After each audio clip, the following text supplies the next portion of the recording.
Ya kalau pasangan itu harus support gitu, harus benar-benar mendukung gitu. Jadi orang pertama yang dengerin. Inspirasi gitu gimana sih kayak tiba-tiba harus kepikiran, tiba-tiba dapat inspirasi Itu tadi aku karena minta sinopsis, terus aku minta sinopsis dari My Lecture My Husband season 2 seperti apa, dikirimin cuma beberapa kalimat, terus aku harus luasin dan balik lagi ya. Iki nggak mau egois, jadi ketika Iki bikin lirik pun Iki harus menyesuaikan dengan nada yang dibuat, musik yang dibuat, terus juga ini memang benar-benar cross genre. Itu yang buat Iki seneng itu adalah karena dengan adanya series ini juga Iki memberanikan diri keluar dari zona nyaman Iki gitu. Dari Ribuan Hati ketika rilis kemarin walaupun hanya video lirik ternyata responnya udah bagus banget, dan bahkan orang-orang tuh bukan hanya aware akan My Lecture My Husband-nya aja, tapi mereka juga mengomentari dari segi musiknya, dari segi musikalitas Iki ternyata ada yang bilang Iki berkembang, terus juga Iki keluar dari zona nyaman. Itu jadinya satu pembuktian bahwa Iki juga berani keluar dari zona nyaman dan mencoba buat menerima tantangan dari MD ini. Ada relate sih biasanya dengan soundtrack? Jam terbang kan udah tinggi karena mas takut ditolak. Nah itu tadi kalau ditanya jam terbang udah tinggi tapi takut ditolak ya karena balik lagi kita sebagai musisi hanya berusaha untuk menuangkan apa yang ada di pikiran di musik, dan karena belum tentu apapun yang ada di pikiran kita sama dan sesuai kan sama orang di luar. Makanya saya tipikal orang yang sangat-sangat takut penolakan gitu.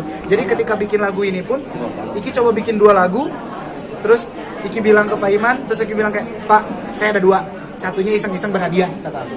Karena sebenarnya tanpa orang tahu gitu, itu menutupi aja karena gue takut ditolak, jadi setidaknya at least ada cadangan lah yang bisa mungkin suka, jadi gitu. Dan ternyata surprise-nya adalah 2 lagunya benar-benar dipilih terus didengarkan oleh banyak orang di kantor ini, terus dan ternyata memang menurut pihak mereka ini amat sangat mewakili dari dari seriesnya.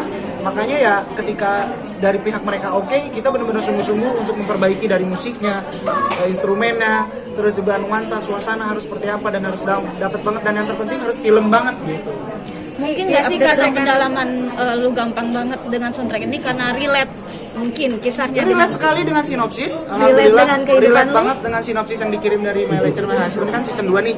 Jadi ketika dikirim itu kayak, kok relate banget nih sama sinopsisnya nih. Makanya aku bikin, makanya ada di Ribuan Hati. Kalau Ribuan Hati kan sebenarnya menceritakan tentang Kara singgah kemana-mana, tidak menemukan yang terbaik, sampai akhirnya tanpa disengaja ketika kita sedang ada di titik terpuruk, cinta itu datang dengan tiba-tiba. Kalau di Ribuan Hati, kalau dirimu satu ini tuh lebih memperlihatkan dia sudah bersama, sudah berpasangan, tapi bahwa dia mau punya pemikiran, ya udah sekarang tuh apalagi sih yang harus gue kejar gitu.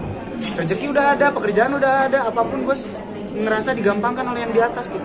Ternyata yang sulit didapatkan itu adalah kebahagiaan, perhatian dari orang yang di sisi kita gitu. Tapi lu merasa relate nggak sih hal ini dengan Relate banget gitu, pribadi. dan mewakili banget.